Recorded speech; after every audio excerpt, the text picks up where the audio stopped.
Hey guys, welcome back to the channel. Today's video is what's in my camera bag for 2023.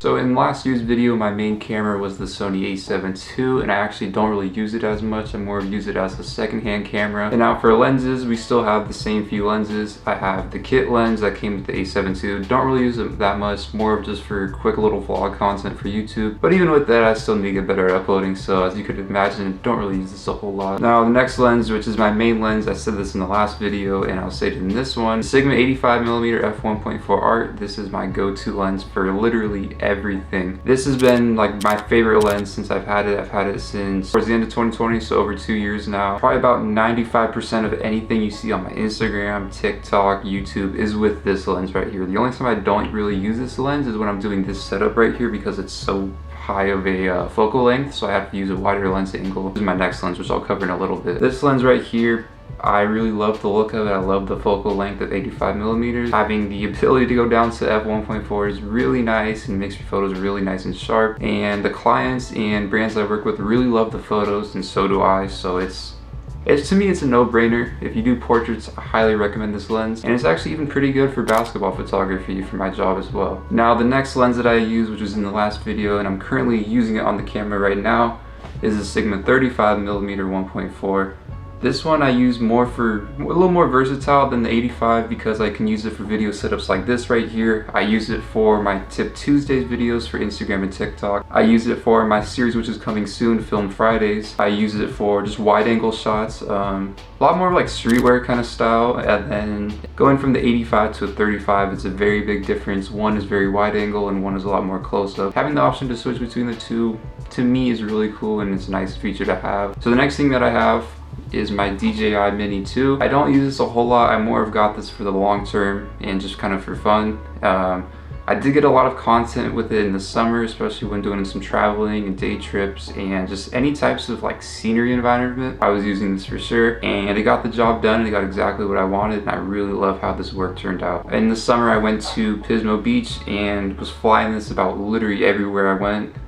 Just getting whole different types of just perspectives that I couldn't get on foot with my camera, and I made a whole bunch of edits on it. Now I'm going to dive into the things that weren't in the last video, in which things that I purchased or upgraded to within the previous year since I made that last video. So the biggest upgrade I made was the camera I'm recording with right now, which is the Sony a7 IV. I absolutely love this camera. It was very much needed upgraded for me, and literally everything about it I love. Like, I have no complaints with this camera at all. With the a7 II here, the photo quality I find is a little bit better than the a7 II. The file sizes I believe are a bit bigger. I can push the ISO a little bit without having to worry about noise. The autofocus is amazing.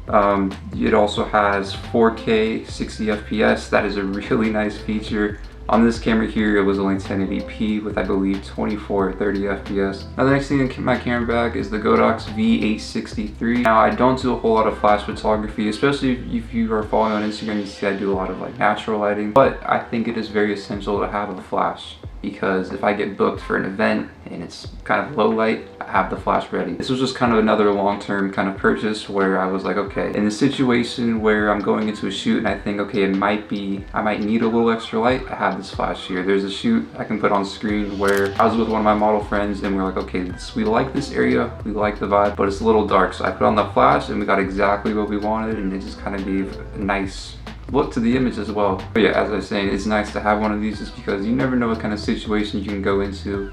And I usually always have this in my camera bag, especially if it's a shoot where I'm not fully sure with the results, if that makes sense. Next in my camera bag is the Canon AE1. Now, I've been looking to get into film photography for a while. Back in 2020, I liked editing my photos all grainy, green and blue, all these different color tones, try to like emulate film, but obviously it's not the same when you're shooting on digital. In October, I picked this up and I'm really happy I did, and learning film to me has been just a fun process, and it's cool to kind of just like learn the roots of photography, because starting out with digital here, honestly, we're pretty spoiled in the sense that like, obviously you can take a ton of photos on an SD card and look over them as you take them. I love how film looks, and I wanted to try it out, so I picked this up. Very glad I did. I've done a few shoots with it. Put some of my favorite images on screen. I'm still in the process of learning this and getting used to it because, again, it is a big difference going from a camera like the a7 IV to a film camera. But for future shoots, I'm going to keep using this, and eventually I want to implement this as a package within my business so clients can, if they like the look of film, they can book me for that as well, alongside the Sony. And then for the lens, it has a 50mm 1.4, which is kind of the classic for this camera. Really nice for portraits. Film, I'm currently in the process of making a series of documenting my film process and just learning film from kind of beginning until where I'm at a point where I'm very comfortable with film. And that's gonna be a series for TikTok and Instagram Reels. I can show you guys a little bit of a preview on screen. Really excited for this series. It's been a lot of fun. I recorded a few episodes and really just getting a lot of films developed for those, and those will be out soon. So if you aren't following my Instagram or TikTok, check it out. It's the same name as my YouTube channel. And with that, I also came with a 70-210. I have not used this lens yet, I'm not gonna lie.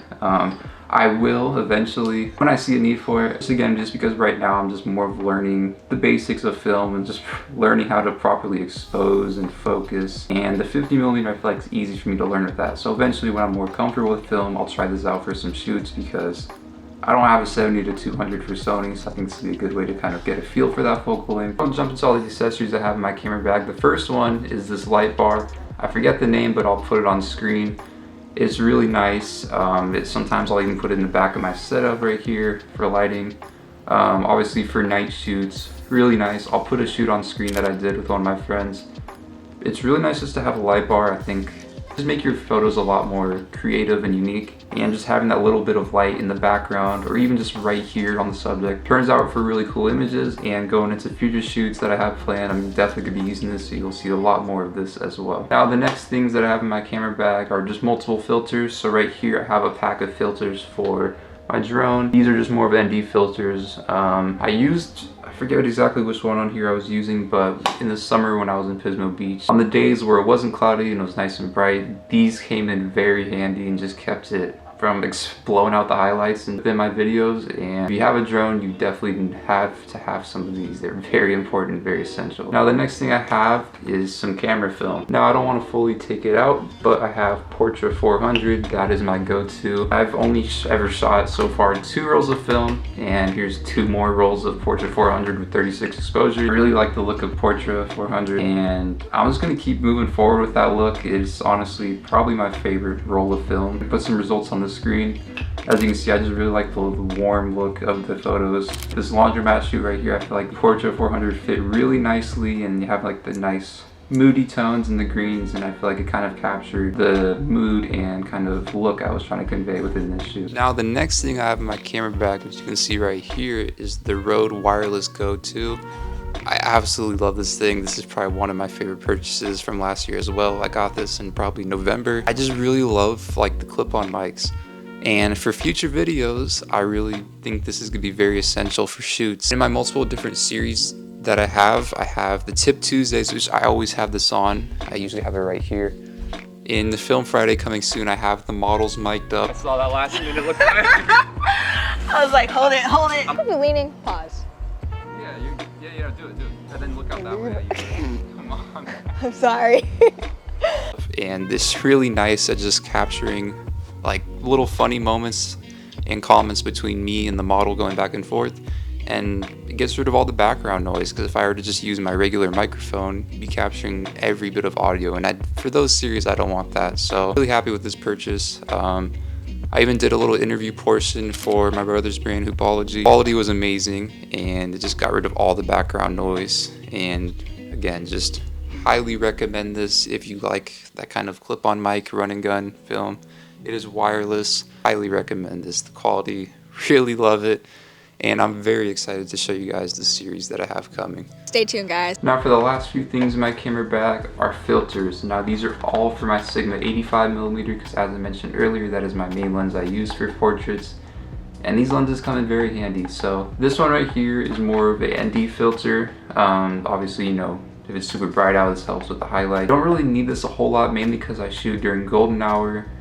In the summer though, it can be pretty helpful, especially during my grad shoots when it's super bright out, we're shooting midday. I also have 2 diffusion filters. Back in 2021, KNF Concept had sent me this one for some promotional work, and it's a really nice filter, and I really love it. Then I have my favorite one, which is the Moment 10% 1/4 diffusion filter, and this one is really nice. I love the look it gives. It kind of gives a bit of like a hazy look to the image.